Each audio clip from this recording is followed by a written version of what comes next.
Alhamdulillahi Rabbil Alamin wassalatu wassalamu ala ashrafil anbiya'i wal mursalin nabiyina Muhammedin wa ala alihi wa sahbihi wa sallama tasliman kathira amma ba'd. Me emrin e Allahut të gjithë mëshirshëm, të mëshiruesit, falenderojmë Allahun Zotin krijuesin e botrave.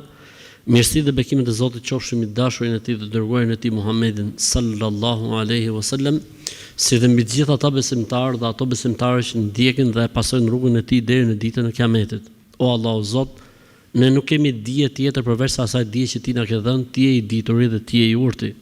O Allahu Zot, na dhuro dije të dobishme, na mundso vepra të mira, e sa të jemi gjallë. O Allah, na furnizon me furnizim pastër dhe furnizim halal. O Allahu Zot i gjithësisë, bëje dijen që ne marrim dhe japim argument dhe dëshmi për ne ditën e Kiametit, dhe jo argument dhe dëshmi kundër nesh atë ditë ku nuk bën dobi asgjë, vetëm se kush i vjen Zotit me zemër të pastër dhe me vepra të mira qofshim për këtyre njerëzve. Amin. Atëherë pa humbur kohë inshallah taala, po fillojmë me pyetjet të cilat kanë ardhur. A është e vërtetë se ndonjë person që nuk na hiqet nga mendja, Allahu do të na bashkojë me të në të ardhmen? Jo, nuk është e vërtetë. Të pralla dhe fantazi e smur. Kjo quhet fantazi e smur. A është e vërtetë se nëse një person nuk na hiqet nga mendja, Allahu do të na bashkojë me të në të ardhmen? Futi i grushti i laçe që të vish në vete, me shpresë Zotit. Kur shoh ndonjë video për fenë islame, fillon dhe më dridhet pak trupi. Është gjë e mirë apo e keqe? Do të mësohesh, është normale, e ke ndoshta edhe emocionale, do të kaloj. Stresi zero, ose stresi ngrirje, nuk ka asgjë as për tu mahnit dhe asgjë s'ka për tu trembur. Avash, kjo tregon që janë fillimet. Pastaj do të mësohesh inshallah dhe çdo gjë do të shkojë mirë me shpresë Allahut. Po të vendos lek te kutia e bamirësisë te xhamia, është njësoj sikur ja ke dhënë një të varfri? Jo, nuk është njësoj, është dy sojesh. Është dy sojesh. Sepse aty ke xhamia mund shkojnë për dritat, mund shkojnë për Kuranët, mund shkojnë për mësuest, mund shkojnë për kurset, mund shkojnë për aktivitetet. Kurse kur ja të varfrit ja ke dhënë të varfrit. Po ke xhamia mund shkojnë edhe për të varfrit, po varet se si klauni për shembull vendos. Thot klauni këto lekë të hiqim për rrogë mësuessh. Shefi i madh vendos. Unë të copë drejtojëm, shefi është klauni. Kështu që e rëndësishme është me dhonë, nuk ka problem. Qofse dikush i hedh lekët tek arka e xhamisë me njet, për shembull po i hodh këto lekë me njet për jetimet.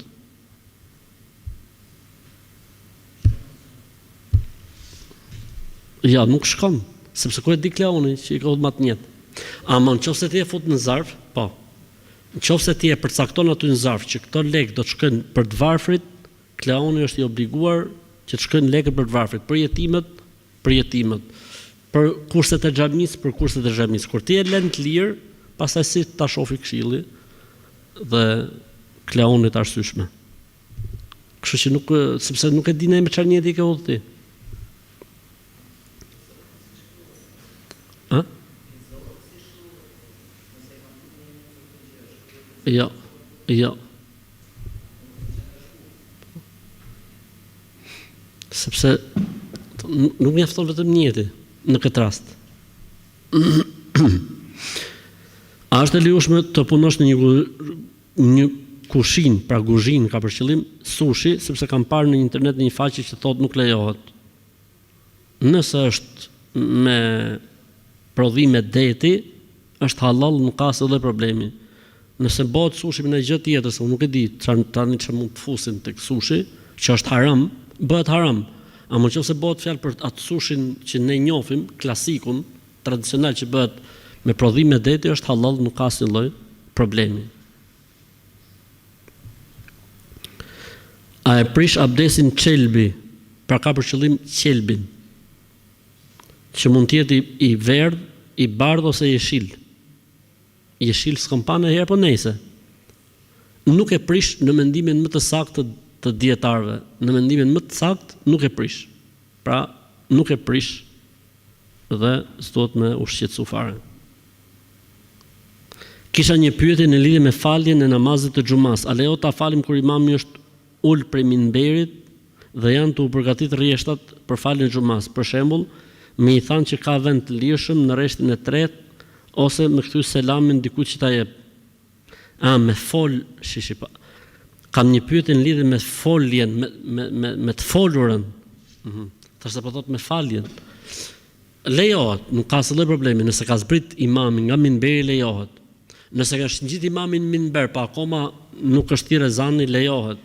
Nëse është imami mes dy hutbeve, prap lejohet. Ajo që nuk lejohet me folësh kur është imami, duke marrë ligjëratën, në minber nuk lejohet. Men qala li sahibihi yawm al-jum'ati wal imamu yakhutub unsut faqad laga ose usmut faqad laga. Nëse dikush i thot shokut të tij hesht ndërkohë që po marret hutbja, ai ka dal pas e vapin e xumas, pa shpërblimin e xumas, ai ka namazin e sakt, po s'ka marrë atë shpërblimin e plot dhe të duhurin që duhet merrte nga xumaja. Ama nëse është imami i ulur, ose ka zbrit nga minberi, po thjesht është fal namazi, ose mes dy hutbeve, apo akoma s'është thirrë ezani, po imami ka thonë selamu aleikum wa rahmatullah, dhe është ul dhe pritet që thirret ezani, nuk e përfshin ndalesa. Kemi pyetje këtu me zë.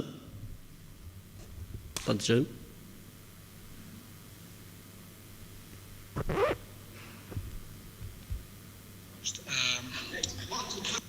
Selamu alaikum, hoqë, se të për pyetje. Do është, thuaj që mas ikindis për shumë, nuk ka namaz dhe për akşam. Do thonë, mes ikindis e akşamit, nuk falet namaz.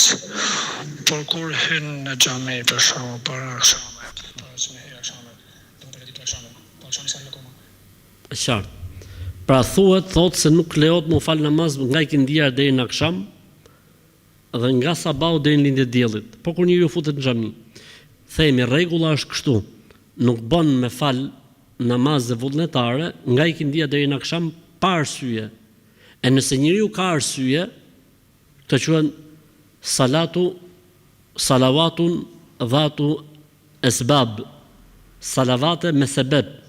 Ke mor abdes, lejohet me fal 2 rekatëshin edhe mas ikindie deri në perëndim diellit. Je fut në xhami, lejohet me fal 2 rekatëshin edhe pse je mas ikindie deri në perëndim të diellit. Po kështu edhe sabahun. S'ke fal sunetet e drekës, lejohet me i fal mas ikindie. Kanë hik sunetet e sabahut, lejohet me i fal mas sabahut deri në lindje e diellit. Sepse ke sebeb. Përderisa ke sebeb, s'ka problem. Istiharja, nëse është diçka e ngutshme, po. Nëse është diçka që pret puna, jo. Pra istiharen, thot vllaja, mund ta falim nga masabahut deri në lindje e diellit? Nëse unë duhet aja përgjigjen masabahut, po, bën. Ama nëse pret puna, jo. Edhe mas ikindie njëjta gjë. Një motër besimtare, fillestare, ka fal akshamin, po ka harruar të thot subhaneken. A duhet ta përsërisë namazin? Jo. Thënia e subhanekes në fillim të namazit është sunet, që do të thotë nëse nuk e thot dikush, namazi është i saktë. Lënia një suneti në një namaz nuk e prish namazin, nuk e bën namazin të pavlefshëm.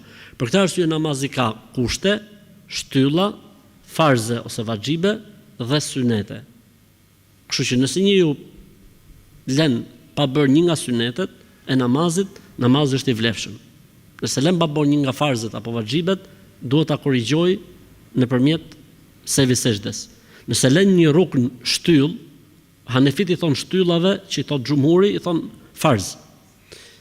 Atëherë duhet përsërit rekati, nëse nuk e kap në kohë, dhe nëse njeriu lën pastaj një kusht pa bër, atëherë s'vlen namazi fare. Nëse unë jam duke u falur me xhamat dhe gaboj, pra jam pjesë e xhamatit, nuk jam unë imami, gaboj duke shkuar namazin e yatsis në uljen e parë, harroj dhe shtoj edhe salavatet deri në gjys, pastaj nuk e çoj salavatin deri në fund dhe vazhdoj faljen me imam. A duhet bëj sejdë sejdë? Këto gabime quhen gabime të tolerueshme përderisa je me imam, i mbart imami. E rëndësishme është që ty mos të iki imami nga rukni shtylla e radhës. Pra, ti ule gabimisht në tehijat në rekat parë. Ule gabimisht. Imami është shu me kënu el Fatihan. Ti u ftjellove në kohë dhe e kape imamin një rregull. U ftjellove mas i kohët gjatë dhe imami ka shku në ruku, ty të ka hik rekati. Do të vazhdojsh prap me imamin, ama je me një rekat mangët. Je me një rekat mangët dhe duhet me e korrigju këtë problem me sebi zeshten në fund fare.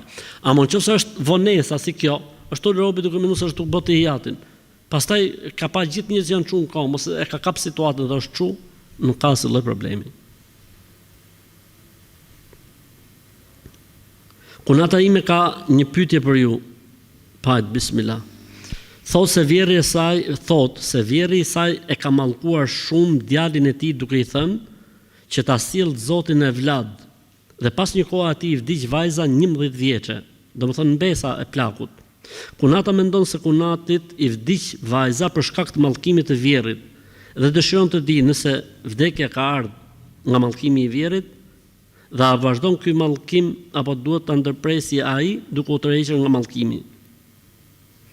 Nëse këto plakut, vjerrit, gjyshit i kanë hyrë në hak, i kanë bërë padrejtësi, e ka zonë mallkimi i tij, nuk ka dyshim. Dhe ky mallkim do të vazhdojë derisa të tërhiqet plaku prej mallkimit.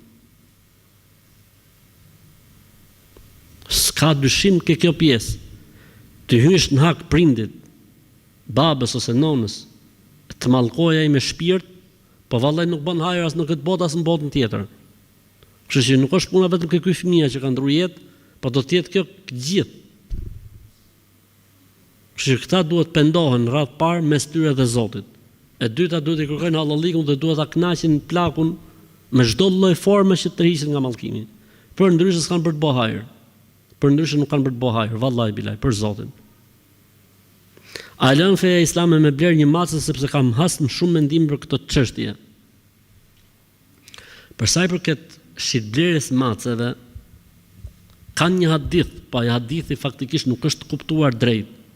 Thot, ka ndaluar pejgamberi sallallahu alajhi wasallam an themenil hirra ose senur.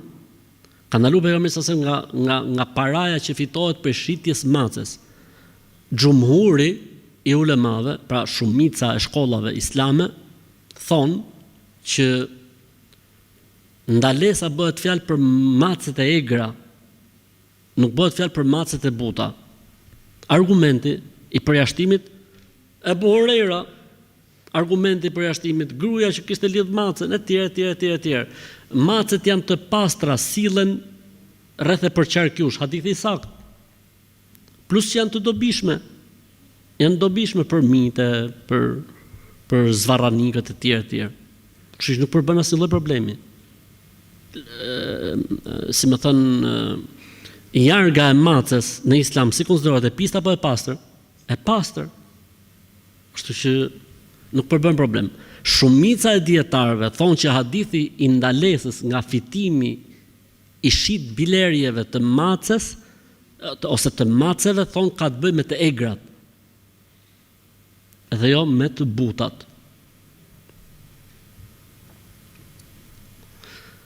Nëse gjatë pastrimit të dhëmbëve na del pak gjak, a na prishet abdesi?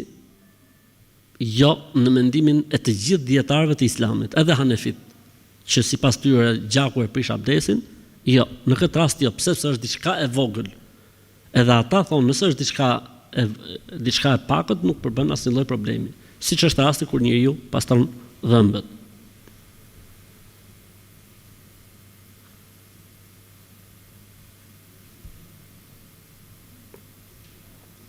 Duke pasur parasysh se në islam burri është shtylla kryesore e shtëpisë dhe të ardhurave dhe gjithë gjërave të tjera, pra ai është shtylla e shtëpisë dhe gruaja merret me punët e shtëpisë. Okej. Në rastin kur të dy bashkëshortët janë në një marrëdhënie pune, pra dhe gruaja madje fiton më shumë se sa burri. Mashallah, bravo qoftë. Po pra burri nuk ndihmon fare në punët e shtëpisë. Apo jep një këshill këtyre lloj burrave se po na I marrin njerëzit e afërt në qafë dhe përmendi që profeti paqja qoftë mbi të, I ndihmonte bashkëshortët e veta. Po e paske thonë të gjithë, Allahu ta shpërbleft. Ma paske lehtësu punën mu, Allahu të nderoft. Normal është që bashkëshortët Duhet bashkëpunojnë me njëri tjetrin, duhet mirëkuptojnë njëri tjetrin, duhet të jenë krahët njëri tjetrit. Tani nuk është kjo punë e ndame me thik. Unë jam ky, ti je kjo. Nuk është e ndame gjëja. Sipas mundësisë, sipas kushteve. Kështu që bashkëpunoni. Ittafiqa wala takhtalifa. Pejgamberi alayhis salam dërgoi në Yemen Muadh ibn Jabelin dhe këtë tjetër. Këtë ka çu bashkë me Muadhin në Yemen. Ku cili ishte sahabiu tjetër që dërgoi pejgamberi sa bashkë me Muadh ibn Jabelin në Yemen, ka çu dy sahabe.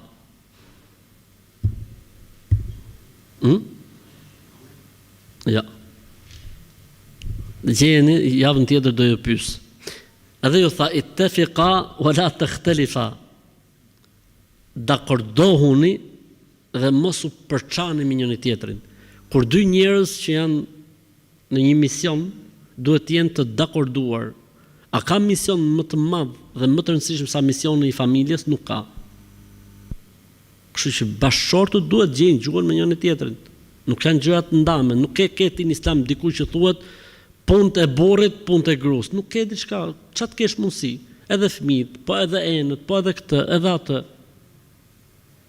Nuk kanë gjëra të ndame, tani ato të kalojmë jetë bashkëshortore tamam, me e bo shpinë si kopsh xheneti, apo me qenë shtëpia të merr për njërin ose për tjetrin.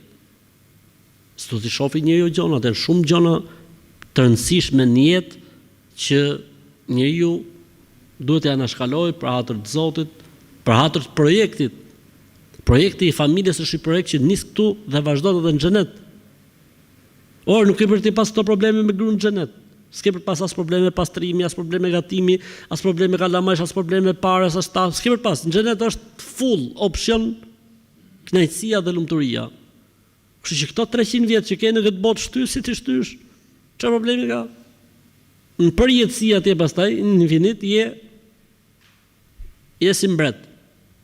Kështu që sa gjëra që një duhet i kaloj, duhet t'i përtypi për hatër të Zotit e para gjë, pastaj edhe për hatër të projektit. A e kupton ti që familjes janë vënë gjithë në prit? Gjithë janë vënë në prit familjes. Sepse është kështjella e fundit që mund të rezistojë në ruajtjen e njeriu. Mos bim ne viktim e këtij kurthi për shkak të naivitetit, për shkak të egos, për shkak të ku e diun, ca muhabeteve që nuk ja vlen, barra qeran. Duhet me bo durim, duhet me bo sabër, duhet me bashkëpunu. Sidomos në këtë lloj raste ku të dy janë punë, të dy janë të angazhuar, tani nuk duhen pa mo gjonat. Ose gjeni dikë që të punojë ke shtëpia si pastruese, si kujdestare për fëmijët, që t'ju liroj juve nga barra e rëndesës.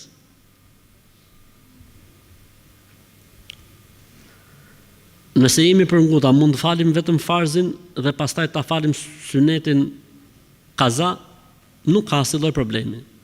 Pra nëse dikush ka punë, ka angazhim, është në shkollë, është në punë, është në mbledhje dhe ka situatën me ngut dhe fal vetëm farzin, mund t'i fali sunetet më vonë. Argumenti hadithi i njohur ku pejgamberi sa sem është angazhuar nga dreka deri në ikindi në pajtimin e dy fiseve. Dhe i kanë ikë sunetet e mrap me të drekës pa fal. Kur ka ardhur në shtëpi ka fal mas ikindie. Nëna e besimtarve Aisha radhiyallahu ta'ala anha e ka pyetur. Tha pejgamberi i Zotit sot ke bë diçka që s'e ke bën herë më përpara. Tha u angazhova në pajtimin e dy fiseve dhe më kishin ikë sunetet e drekës. Dhe i fali pejgamberi sallallahu alajhi wasallam sunetet e drekës mas ikindie. Nga kjo kanë thonë dietarët që lejohet njeriu nëse ikin sunetet t'i falë më vonë. Ka tolerancë në sunete. A bën me i zëvendësuar këto 6 ditë para apo pas Ramazanit që vjen tani? Përpara, kujt i kanë mbetur, cilit do që i kanë mbetur ditë nga Ramazani pa plotësuar, t'i plotësoj tani para Ramazanit.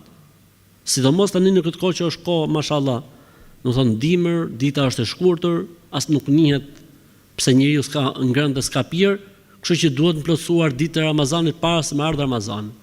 Mos e toleroni këtë pjesë.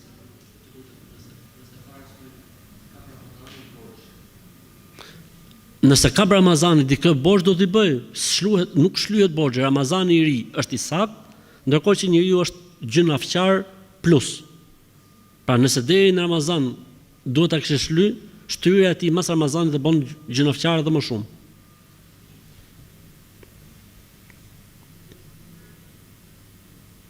Kam dëgjuar se nëse bie në idhujtari ose kufër, Allahu nuk e fal, por unë kam rënë në atë gjë nga ignoranca, sepse mendoja se ai person që më mësonte të bëja idhujtari dhe shirk ishte hoxh. Pasi unë në atë kohë isha e prekur nga magjia. Në të njëjtën kohë fillova dhe namazin, tani jam i lumtur që falem, por kam ende shqetësime.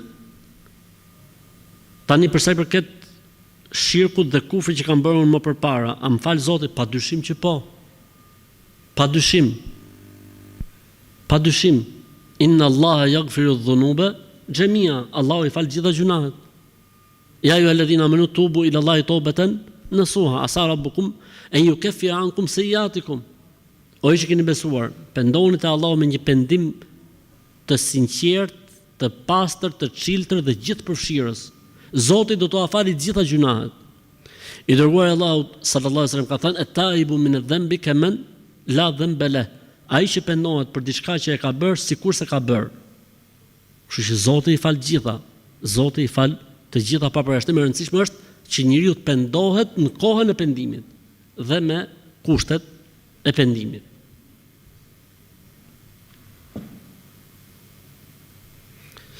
Çfarë këshilla keni për ata njerëz që urojnë ditëlindjen e njerëzve të vdekur?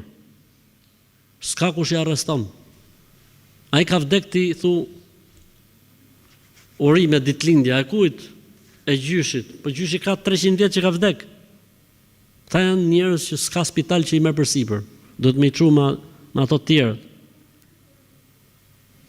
Çfarë këshillë keni për ata që ju urojnë ditëlindjen e njerëzve të vdekur? Blog, rasi blogun. Ja, stakfirullah se bësha ka, po ideja është që hajë inshallah, thuj o vlla, ka vdek ai robi, nuk i ecën mo sahati. Sahati i jetës, numratori i ka nalu numratori, ka filluar numrator tjetër. E kështë gjune e këte ju? Valla e unë hera parë që e një, pasha Zotin. O hoxh, ju gjithmonë keni fol për prindit, për brimit. Me fal o hoxh, po kur është prindi ai që bën dallime dhe padrejtësi, sidomos nëna bën shumë dallime. Pse nuk e bën një historia edhe për këtë gjë? Pra pse nuk e bën edhe një bisedë për këtë gjë? Prindi, po të boni 13-14 vjeç, i ka shlyt gjitha detyrimet ndaj teje dhe ndaj çdo kujt tjetër. E po shkove deri 18 vjeç, prindi është ka Allahu i pastër. E nëse të manë me bukë dhe me ushqim mas 18-ës, derisa të martoj, prindi e ka shlyt detyrim, çdo lloj detyrimi ndaj teje deri në ditë kiametit. Nëse prindi bën padrejtësi, Zoti e fal. Allah e mëshiroft. Zoti e uzoft. Nuk justifikon kjo prej nesh asnjë lloj sjellje. Ashtu aq ja kap trunin atje, ashtu ja merr mendja. Çfarë do të bëjmë? Ta mallkojmë? Çfarë do të themi? Ne kemi për detyrë, ja, përmend rastin, pyet një hoxh, incizoje, t'ia çoj dikush prindi që ta dëgjojë që kjo është padrejtësi. Nuk ka justifikim, njeriu nuk lahet ndonjëherë me nonën dhe me babën e vet. Nuk ka gjë që e lan hakun e prindit, nuk ka gjë që e lan.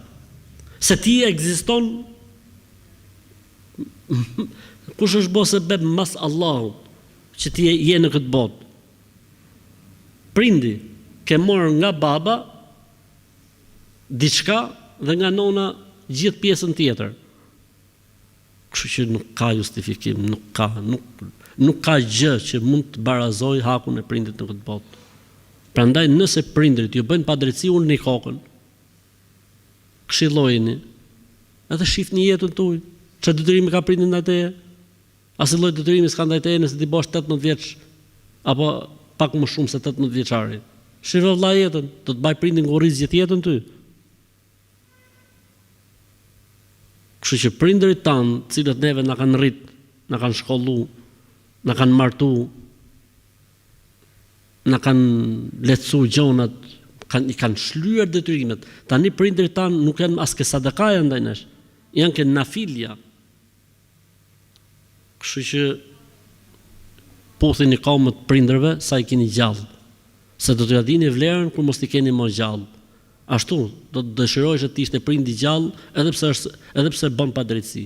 Do të dëshirojsh ta kishe gjallë, babën ose nonën, vallai bilaj për Zotin, edhe nëse do ishte i padrejt, njeriu do të dëshironte vetëm ta kishte gjallë, s'ka problem, të mgjujmë shkop, të mbërtasi, të mshaj, vetëm të jetë gjallë.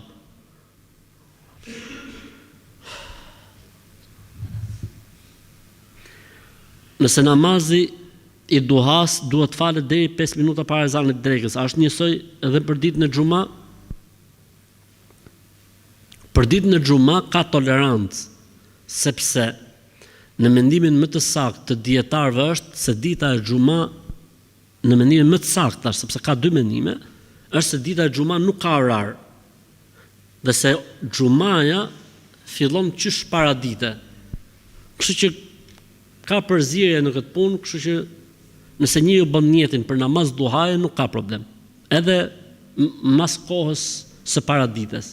Pra nuk ekziston kjo koha e xhumas siç është për namaz dhe drekës, pra ka tolerancë, ka tolerancë. Kur themi për guslin e ditës xhuma, a mund ta marrim guslin natën?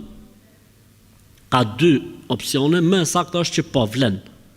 Edhe leximi i surës Kehf para se me dita xhuma me lexu natën, edhe gusli vlen inshallahu taala.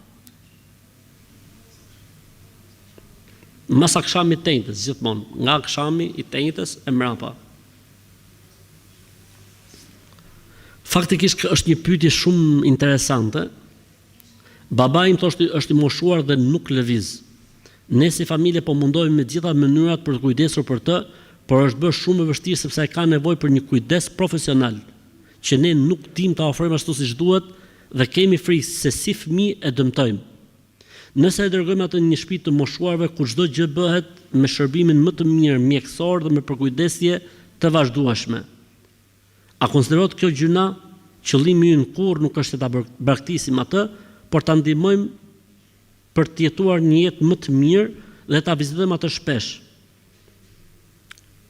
Innamal a'malu binniyat. Çdo gjë varet nga qëllimi. Nëse ky është niyeti juaj, qëllimi juaj, mundohuni që të gjeni një mirëkuptim nga ana e prindit, pra që ai t'ju mirëkuptojë pse po e bëni këtë gjë, edhe nuk ka problem. Se në fund fare kush është qëllimi?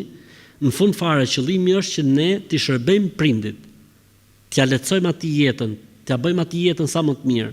Po prindi ndoshta nuk e kupton që duke e çuar atje i bëhet jeta më e lehtë dhe më e mirë. Në këtë rast merret në konsiderat mendimi i fëmisë. Përderisa qëllimi është i mirë, përderisa dëshira është e mirë, merret në konsiderat fëmia. Sa i thotë unë duhet të vdes këtu, për shembull, ndërkohë që fëmia din më së miri që atje mund të shërbejë. Siç thot pyetja.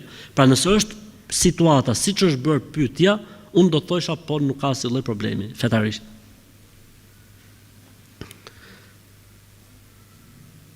I me shoqe i fal 5 kohë namaz është me hijab, reziton Kur'anin, ajetin Kursi, me një fjalë bën të gjitha, por disa herë bën ca gjeste jo të këndshme. Për shembull, mendon se është e përzgjedhura e Zotit, ose thotë jam profete. A mos është ky një ngacmim nga xhindët apo problem mendor?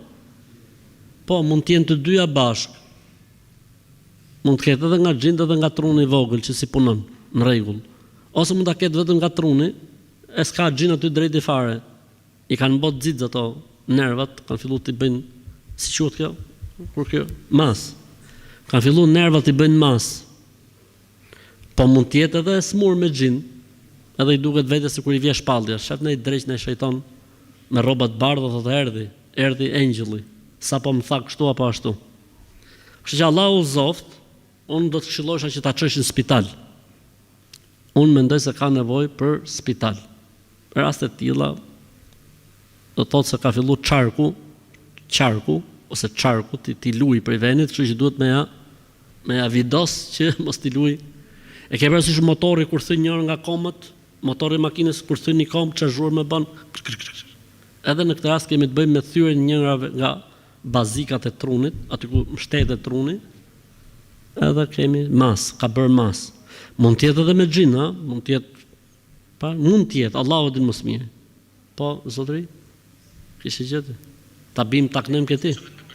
Kemi një njerëz në spital dhe ne s'dum që ta bëjmë merak, edhe I thot, bëj për Allah që unë jam mirë, që domethënë ta besoj që është mirë, por ti nuk do t'ia thuash se ke frikë se ai tremet, mund tensionohet, mund t'i ndodhi në diçka nga tension. E bukur kjo pyetje tipike hall, tamam hall. Aleikum hoc, desha me të pyet për shembull, kemi një njerëz në spital dhe ne s'dum që ta bëjmë merak, edhe I thot, bëj për Allah që unë jam mirë, që domethënë ta besoj që është mirë, por ti nuk do t'ia thuash se ke frikë se ai tremet, mund tensionohet, mund t'i ndodhi në diçka nga tension. Vallai, kjo është një gjë që shumë e vështirë për t'u ndarë me thënë drejtën.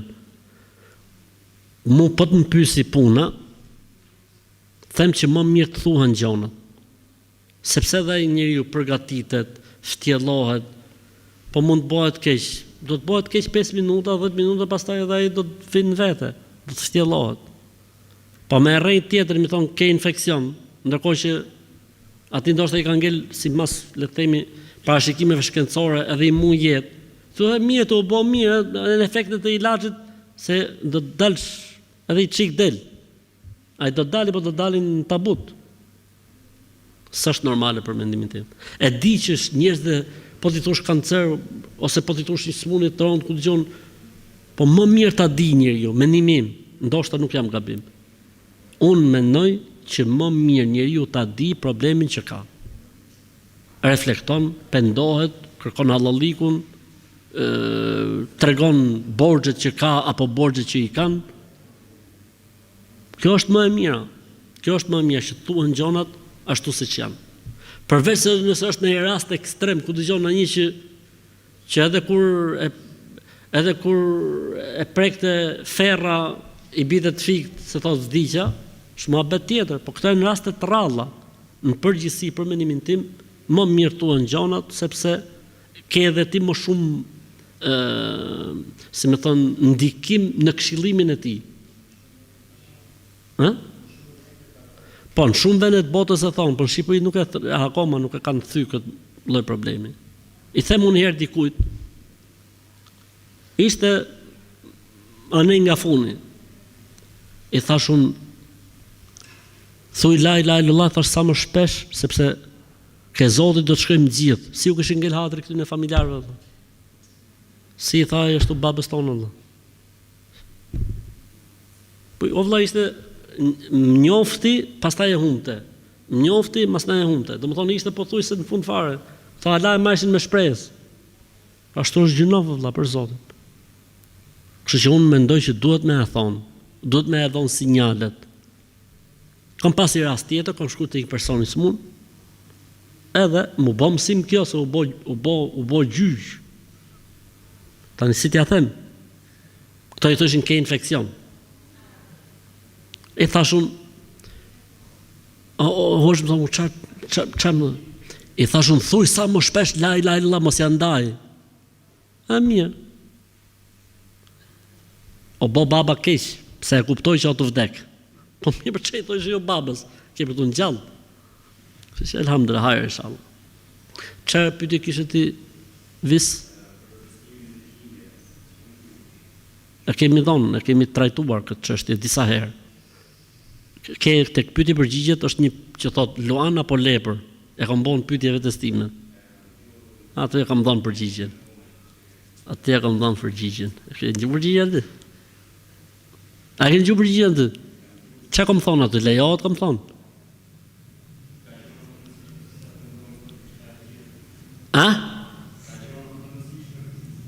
Për popullin, për këta që s'kan lidhje me asnjë gjë. E kuptove tani të paktën. Ala se ke kuptu. Megjithatë për Zotin, thuaj vallaj. Thuaj vallaj që se kuptova. Hala. Pra unë them janë ca gjëra që njerëzit jashtë nuk I kuptojnë. Njerëzit duhet fillojnë namazin, të lejnë shirkun, mos hapni këto tema ke njerëzit. Çfarë do thotë kjo fjala? Se ne e bon apo s'bon?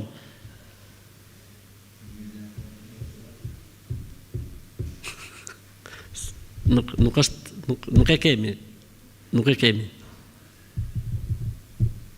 Ne kemi dy, ka thënë pejgamberi Islam. Fitr, Bajram, Kurban, Bajram. Përkujtimorët nuk njihen në Islam. Pra bëjmë fest se ka ndodhur diçka. Pra Islami thot pejgamberi Islam, ne në Islam thot kemi dy festa. Fitr Bajrami dhe Kurban Bajrami. Xhumaja është festa e javës, edhe kur martohesh e viso,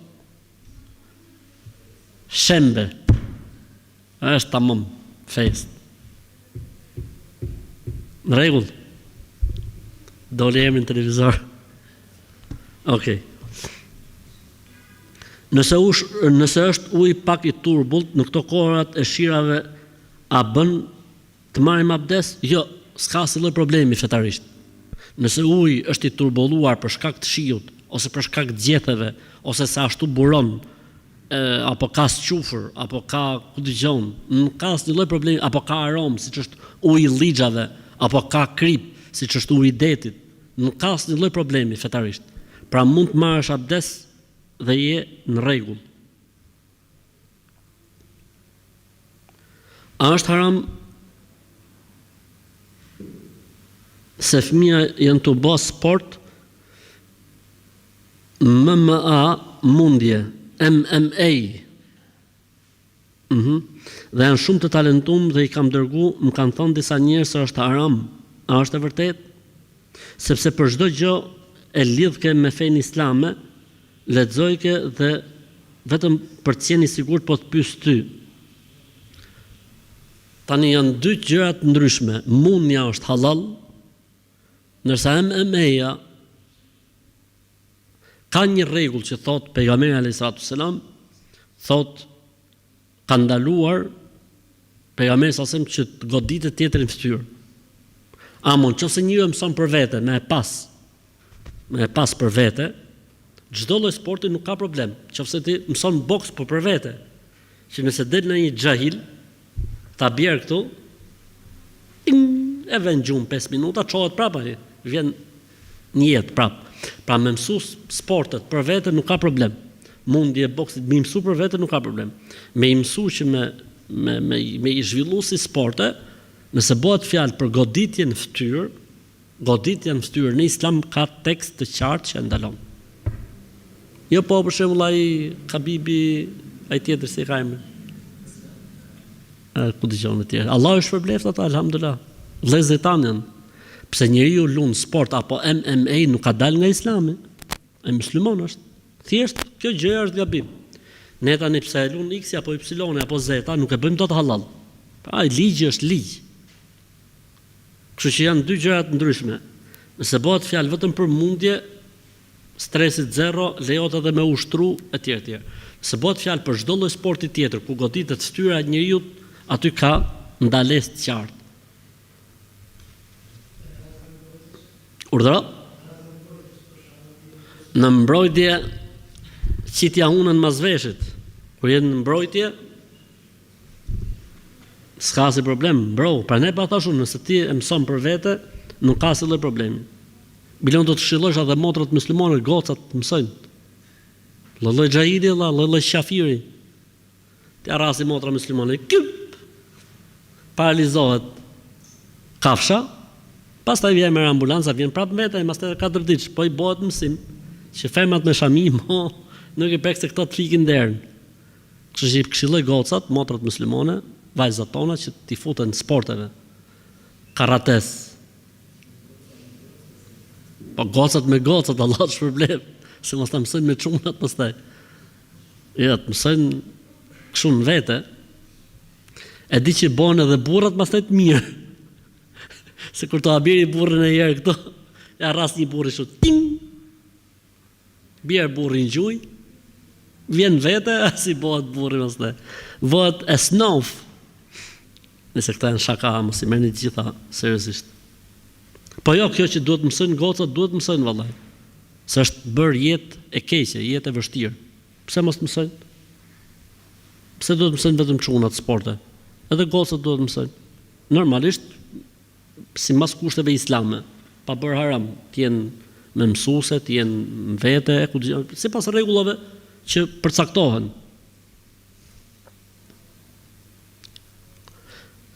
A mund ta lejmë xhenazën vetëm apo duhet të qëndrojmë pranë xhenazës derisa ta varrosim? Prej edukatës me njeriu e vdekur nuk lihet vetëm, prej edukatës, ama fetarisht nuk ka asnjë lloj rregulli dhe ligji për këtë gjë. Për shembull, e lanë xhenazën tek funerali dhe shkuan gjithë në shtëpi, dhe nesër në mëngjes erdhën për të prit njerëzit edhe për ta nxjerrë xhenazën pastaj në orën 1. Kemi bërë gabim fetarisht këtu nuk është bërë asnjë lloj gabimi fetarisht. Po dikush thotë jo vëlla, unë nuk mund të iki, ta lej babën tim apo nonën tim vetëm aty. Nuk, shumë mirë, Allahu ta shpërblet, nuk ka asnjë lloj problemi fetarisht. Ama nëse ikën dikush, a quhet se ka bërë gjuna? Ka bërë mëkat? Jo. Nuk quhet mëkat dhe nuk quhet gjuna. Kam lexuar diku që po ti thuash këto 5 fjalë një herë, po ti thuash këto 5 fjalë 3 herë në një ditë natë nuk të zen asnjë lloj gjëje, as magji, as mësysh, as si lloj gjëje. Hajde bismillah. U gjet zgjidhja. Ajeti kuranor në surën Al-Baqara, "Fasayakfikahumullahu wa huwa as-sami'ul alim." Ajeti është i saktë. Ajeti është i saktë. Thot Zoti, "Fasayakfikahumullahu wa huwa as-sami'ul alim." Ty do të mjaftoj Allahu ndaj tyre. Allahu është dëgjuesi dhe i gjithdituri. Po nuk ekziston në fen ton askund e shkruar që po ta thoshte 3 herë apo 5 herë apo 7 herë apo 40 herë s'gjen asgjë. Nuk është askund e shkruar kjo. Pavarësisht se mund ta ke lexuar në përfaqe, po jo çdo gjë që thuhet në përfaqe është korrekte. Simbas Islamit, a ka të drejtë gruaja të flasi keq fëmijëve për babain e tyre? Absolutisht që jo, s'ka të drejtë. Nuk ka gjuna më të madh dhe më të rënd se sa prindi, njëri prej prindërve, pra nona në këtë rast, me jo fol keq fëmijëve për babën e tyre, apo dhe e kundërta, që baba të ushqej urrejtje apo mosvlerësim apo injorim të figurës nonës. Se ndodh edhe kjo tjetra.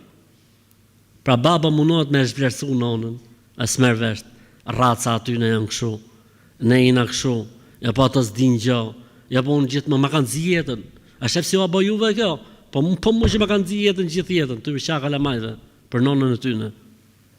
Kjo është kafsh, insan, kafsh insan. Po edhe nonën, që se ja bon kështu fëmijëve pra e tyne, sa ka heq nona prej këti, a shef si o abo juve pirin nonës, sa kam heq unë prej këti. E ma kanë zi jetën. Që quhet kafsh insan, edhe kjo. Çfarë ka probleme burri me gruan, e gruaja me burrin duhet të zgjidhin me njëri tjetrin. Jo me u fol fëmijëve, jo me ushqy keq tek fëmijët. Se fëmia e merr atë, edhe i Zot e di se si e përkthen në jetë. Pastaj bëhesh pishmon ti, e bëhesh pishmon fisi, jo vetëm ti. Sepse ti jep atij sinjal negativ. Dhe ai sinjali negativ mund të shpërthej nga momenti në moment. Kështu që s'bon, nuk lejohet. Nuk lejohet. Merru vesh me gruan siç të merret vesh burri me gruan, nuk ka nevojë me fut fëmijët mes. Pastaj fëmijët do të rriten dhe do i kuptojnë gjërat vet. Do i kuptojnë fëmijët kur baba ja fut kot ose kur nona, e di kuptojnë sa të zgjut janë fëmijët. Sidomos ato që s'lexojnë asnjë gjë. Këta më të fikin derën për zgjuarsi që kanë fëmijët e sotshëm, nuk ka gjë që ua merr më. Në gjoja zgjut shumë. Kur bën 40 vjeç të piqen. Nëse ne në kohën tonë piqeshim 20 për shembull, këto do të piqen 40 me kuptu jetën, si funksionojnë gjonat. Alhamdulillah. Një shoqja ime dyshon se ka magji në shtëpi, ka shkuar tek një grua besimtare që i ka lexuar Kur'an dhe i ka dhënë këtë që të spërkas, shtëpinë dhe në dhomën ku do griset letra, aty brenda do të ketë magji. Pra i ka thonë një kështu enë me ujë të kënduar. Edhe ka thonë, çoj ke dhoma gjumit, u gris letra, aty është magjia. E çove ke kuzhina, nuk u gris, s'ka magji. E çove ke dhoma pritis, nuk u gris, s'ka magji. Kjo nuk është e saktë. Nuk ekziston kjo lloj gjëje. Kështu që kjo motra besimtare që thot ky në pyetje nuk e di se ka gjetë këtë formulën. Let na e thot, nëse ka ndonjë hadith, ndonjë gjë, okay. Mund të kishte një formë tjetër më të bukur dhe më të saktë, si me ujin e kënduar spërkatet shtëpia. Aty ku i smuri bëhet keq, për shembull, tu spërkat lavamanin, i smuri bëhet keq, kontrollo aty. Tu spërkat dyshekun, i smuri bëhet keq, kontrollo aty. Kjo po është e saktë, sepse uji kënduar ka shku ke e keqja dhe jep efektin tek personi. Ama merr ti i shishe me ujë, me letër sure mrena, çoje që dhoma, ndoshta mund t'i ketë dhënë efekt, por nuk është rrugë e saktë. Nuk është kjo mënyrë e saktë.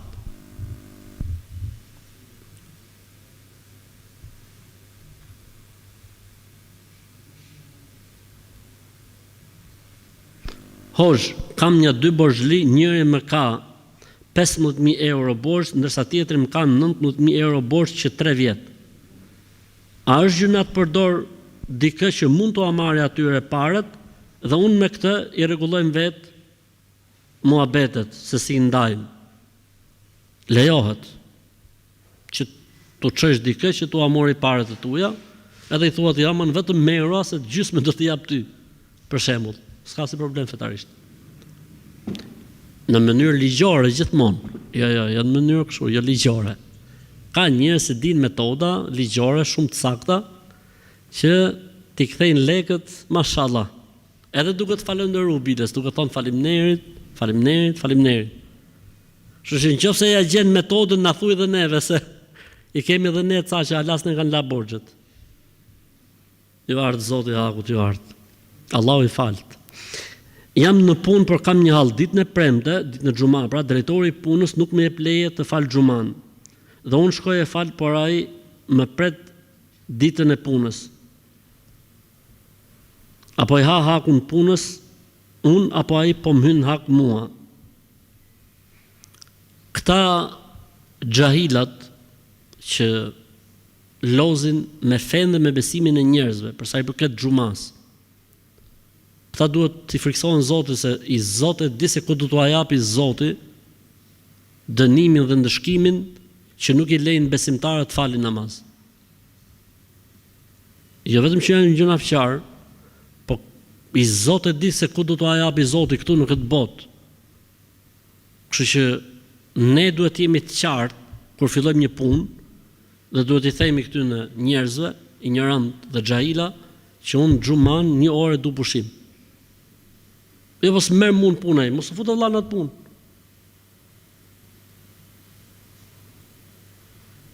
Nëse ti ja ke bën mohabet qartë dhe pastaj ai të pret ditën e punës, të ka hyrë në hak, çoj duart nga Zoti se ka për t'ia dhënë Zoti. Vallahi bilaj për Zotin. S'ka gjë më të rëndë me na lut tjetrin më u fal. Ka thënë Zoti në Kur'an: "Ara'ayta alladhi yanha 'abdan idha salla? Ara'ayta in kana 'ala al-huda wa amara bit-taqwa? Alam ya'lam bi anna Allaha yara?" A e ke parë atë që e ndalon robin e Zotit më u fal? Po sikur të ishte ai veti i udhëzuar.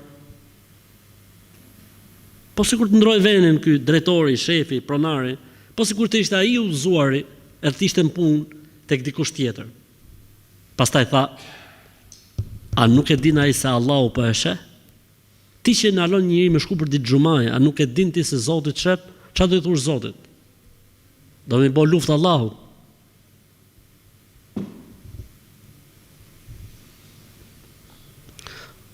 Është mirë që unë e dëgjoj bashkëshortën kur më thot leje mjekrën, dhe unë e lej vetëm se ajo ka qef, me thonë drejtën, nuk është se unë e kam shumë qef.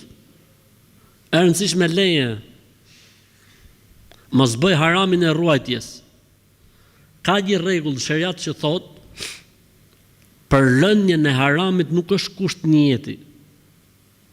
Për lënien e haramit nuk është kusht njeti. Dikush nuk pin raki se i bë dom për mëlçin, do të dënohet ky në botën tjetër? Pse s'ka pi? Ama ai nuk e lë për hatër të Zotit. Ai e lë se i bëjë dëm për mëlçin e zezë. Është në rregull vëllai. Dënim s'merr në botën tjetër. A e merr problemin si dikush që qysh në fillim ndalon pra, ky është muhabet tjetër, po ky të paktën nuk dënohet. Edhe dikush që nuk e rrun mjekën se s'do më prish qefin grus, ky nuk do të dënohet pse se ka rrujt, si ta them? Po, pse nuk ka trun bomlash. Nuk do të dënohet pse se ky e ka lëshu, ka dal nga harami. A ka dal nga harami për hatër të Zotit? A ka dal nga harami për hatër të grus? E rëndësishme ky ka dal nga harami. E qartë, sepse rrujtja me brisk e mjekrës është haram. Tek gjitha mëdhëbet, nuk ka se ka i mendim dy mendime. Mendimi fillon që ka diskutim, thot kur ta shohësh dikë dhe e dallon që ka mjekër. A ka dal nga harami, këtu fillon diskutimi. Dikush thot që dëgjon, njeriu ka dal nga harami i ruajtjes mjekrës, minimumi është që të paktën kur ta shohësh, ta dallosh që ka mjekër. Ky është një nga mendimet, nuk është më i saktë, ama ky është minimumi i mendimeve. Nën këtë mendim unë nuk di, mund të dikush tjetër, Allah e lehtësoft, unë nuk di. Pra minimumi i mendimeve që ka diskutim për mjekër është kur e shef dikë dallohet që ka mjekër, do të thotë se ka dal nga harami. Cili është më e saktë? Më e saktë është që mjekra duhet lëshuar minimalisht 4 gisht. Pra duke filluar nga këtu e poshtë 4 gisht, gjitha krahët. Këtu njeriu ka dal nga harami dhe ka bërë atë që duhet. Nëse e lën më shumë, është pastaj gjë tjetër është synet. Por ka dal nga harami me këtë. Kështu që ti o vllajim, me që ta kërko gruaja, alhamdulillah. E paske gruan feqiha. Feqiha do të thotë e paske dietare, mashallah, Zoti është shpërblet. Pse Zoti vendosi ta krijoi Isajin alayhis salam pa baba? Nuk besoj që bota kishte ngel të shifte edhe këtë rast që të kuptoj fuqinë e Zotit. Pasi askush nuk mund ta dinte nëse me të vërtet Maria ishte e virgjër apo jo. Ne besojmë çfarë thot Zoti. Edhe çfarë ka thënë pejgamberi alayhis salam. Dhe ne besojmë se lindja e Isajit alayhis salam pa baba ka qenë vullnet dhe dëshirë e Zotit. E kuptuam ne arsyen siç e paske kuptuar ti, apo nuk e kuptuam, kjo nuk është më pjesa jon për t'ia gjetë zgjidhjen. Ne besojmë se Isai i biri i Merjemes është krijuar pa baba. 1. Besojmë se ka qenë pejgamberi i Zotit dhe i dashmi i tij. 2. Besojmë se nuk është Zot as biri i Zotit. 3. Dhe besojmë se ka ardhur me një mision për një kohë të caktuar derisa të vinte profeti mbas tij, siç kanë ndodhur me të gjithë pejgamberët përpara tij. 4. Kjo është historia me fjalë. Po pse Zoti për Krisht e solli, po kur ta takosh Allahun botën tjetër, pyete, thotë Zot, po pse e bën Isajin alayhis salam kështu?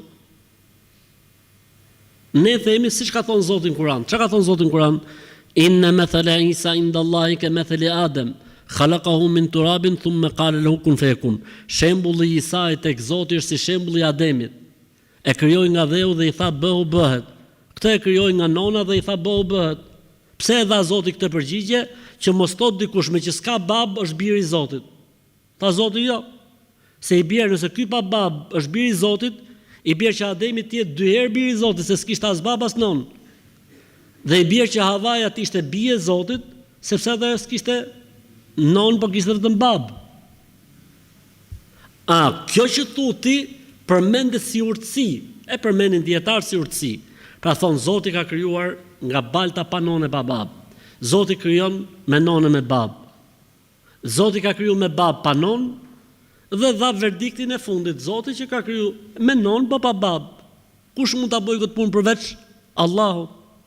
Kjo mund të jetë nga urtësit, po e kapëm ne këtë gjën, apo nuk e kapëm, ai muhabet ka mbaru. Ai muhabet ka mbaru. Pastaj thotë ku e dishim ne është e virgjë apo nëse beson librat që ne besojmë, këtë pyetje nuk e bën. Nëse je në rrugtim e sipër, lexo se do ta zbulosh që ka qenë e virgjër. Pse nuk e vran Marien ata që nuk besuan kur e kuptuan se ajo ishte shtatzën dhe e pamartuar? Ktu ka 2 gjëra. E para, Përgjigjja e parë është se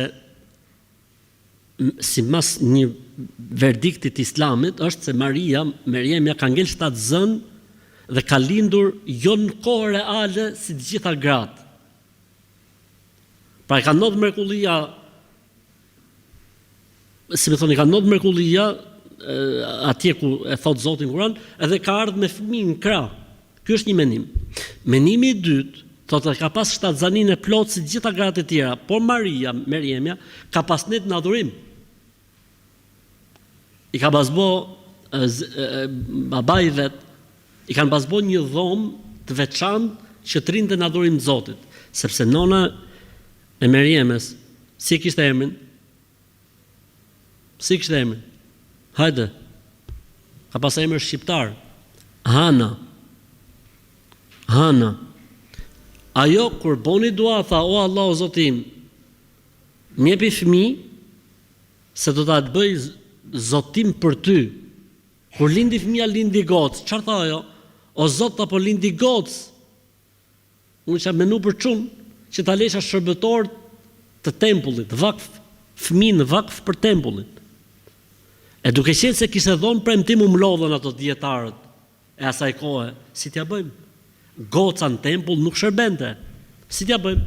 I bon një dhomë vete Meriemës.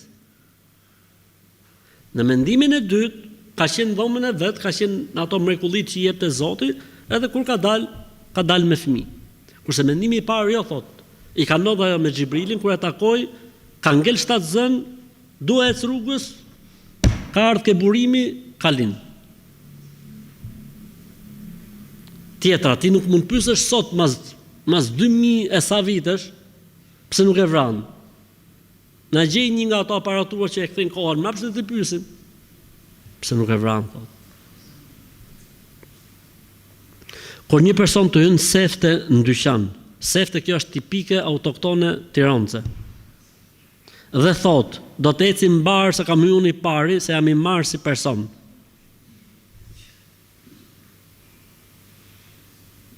Po t'ishte i marrë ky si person, s'vitë me blej i pari këtë dyqani jotë.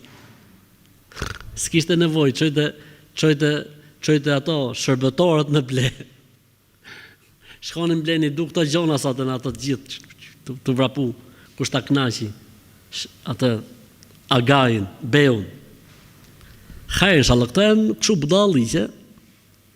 budalliqe. Po më duket se është bërë një pyetje më përpara si kjo. Edhe unë kam thonë, thuj këtij personit që të hapi i dyqan.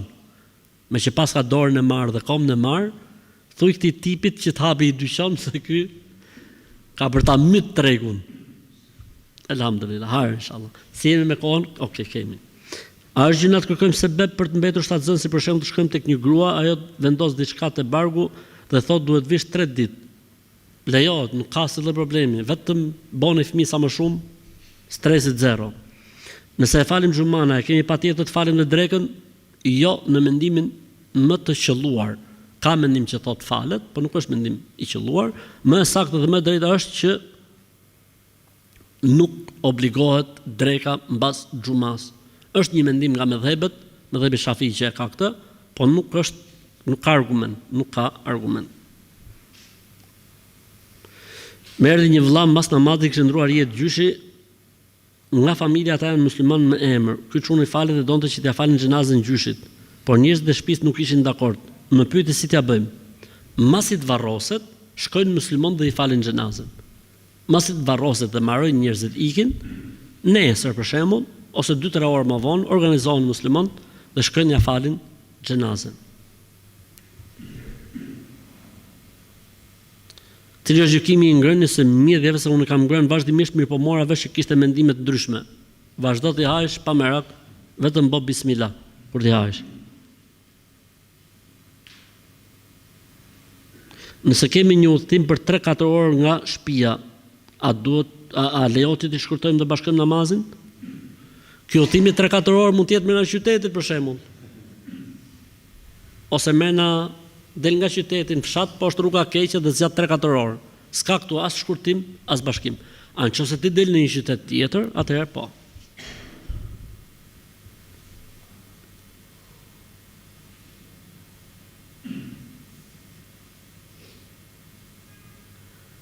falem bashkë me djalin tim, po ai nuk din shumë Kur'an. Ne e lejmë atë përpara dhe falemi mbas tij.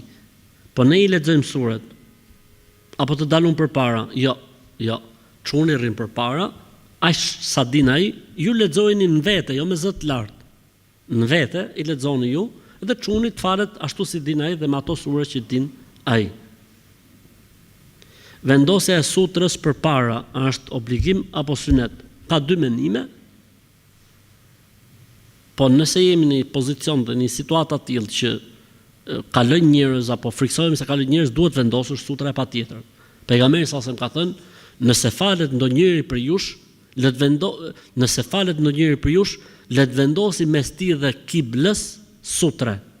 Ose thotë pejgamberi sa, nëse dikush është duke falë namaz dhe ka vendosur një sutre përpara dhe dikush do të kalojë ta pengoj, ta ndaloj personin. Po nëse nuk e vendosim thotë sutren, pra pengesën, a është i sakt namazi? Namazi është i sakt. Mirë po, ti je gjunafqar.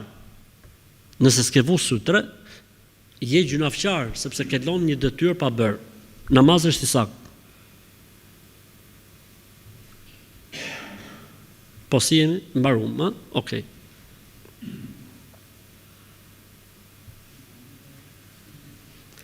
Ti bëjmë dhe këto dy pyetje se më duk interesante, ta mbyllim.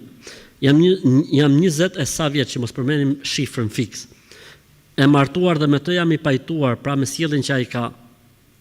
Asnjëherë nuk kam pas me të ndonjë problem serioz. Po si vjet në Facebook, jashtë kohës së adhurimeve merret shumë me mesazhe me goca dhe pretendon se një ditë do bëhet njëra prej tyre grua e tij. Kjo sjellje e tij më ka lënduar shumë dhe nuk di si të veproj.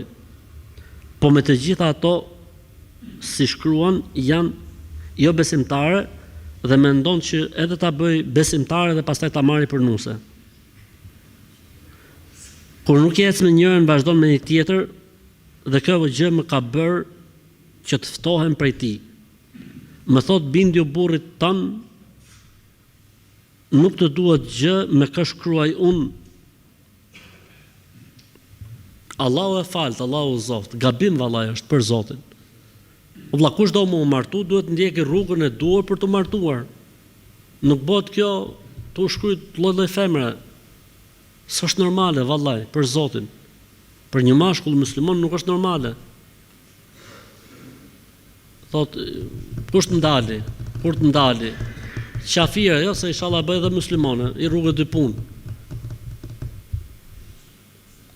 E rëndësishme ti duhet, ti motër, që mos dalim nga tema, përgjigju burrit tënd, jepi hakun burrit tënd, në mënyrë që ai të kuptojë që ato ja fut kot. Pra ti duhet t'i japësh ngrohtësinë, mos reago ti negativisht. Se nëse ti reagon negativisht në këtë lloj rasti që është ky tipi, i jep një arsye plus. Mos i jep arsye, ti rri korrekte me pjesën tate, pastaj të Zoti u zoft. Allahu e u zoft. Edhe ky vllai ti friksohet Zotit, mos bëj kështu sjelljesh. Se vallë është e turpshme për Zotin. Është e turpshme. Ja ti them këtij vllajt unë një gjë.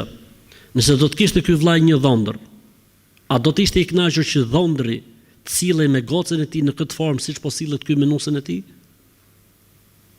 Ose nëse ky do të kishte një motër, dhe dhondri burri motrës sillet me motrën e këtij çunit, siç sillet ky me gocë me nusën e tij. Do të ishte ky i kënaqur si vlla? Nëse do ankonte motra jote tek ti për sjelljen e burrit, si do të sillesh? Nëse do thotë goca o bab, kështu ma bën burri, çfarë do të thoshe ti për shembull? Pra ne të mësojmë që t'i kthejmë gjonat ke vetja jon, që të kuptojmë se çfarë po bëjmë. Se shumë kollaj me fol, me bë oratorin edhe me bë teorisienin. E fundit fare, çfarë të bëjmë, thot mami nuk e do nusën time, që në javë të dytë dhe deri tani deri më sot vetëm me sham, dhe çfarë nuk i thot? Dhe ajo e di shumë mirë që është femra që unë e dua dhe është shtatzën. Dhe unë akoma nuk e kam ndarë. Faktikisht nusem ka 2-3 herë nga shtëpia nga që shqetësohet për shkak të sjelljes mamit. Ajo shqetësohet kur ikën nusja 3-4 ditë, pastaj kur vjen nusja prapë fillon përsëri. Boni durim inshallah, keni të boni me njëri çmen. U ka sprovu Zoti me rob të çmen ke shtëpia, boni durim. Ose dilnin vete derisa ftjellohet derisa të reflektojë tamam. Hajr inshallah. Këto janë probleme që nuk e di nga na kanë ngel këto probleme, po për një gjë jam i sigurt, këto janë probleme të mungesës së besimit, dobësisë besimit. Mungesës të një është këput hallka. Kanë pas njerëzit feje dhe besime, kanë pas gjitha gjonat, erdhi sistemi 40 vjet, i nxorri njerëzit nga natyra, i shkëputi njerëzit nga shpirti, i shkëputi njerëzit nga besimi dhe produkti ja dalin kështu lloj produktesh. Ama duhet me bë durim inshallah për hatër të Zotit, ose me dal për një moment dhe për një kohë vete që se kjo reflektoka, po reflektoka vetëm 4-5 ditë. Pastaj u ktheka. Adetil halime ila adetiha al-qadime. U kthy halimja në zakonin e saj të vjetër. Ke parasysh?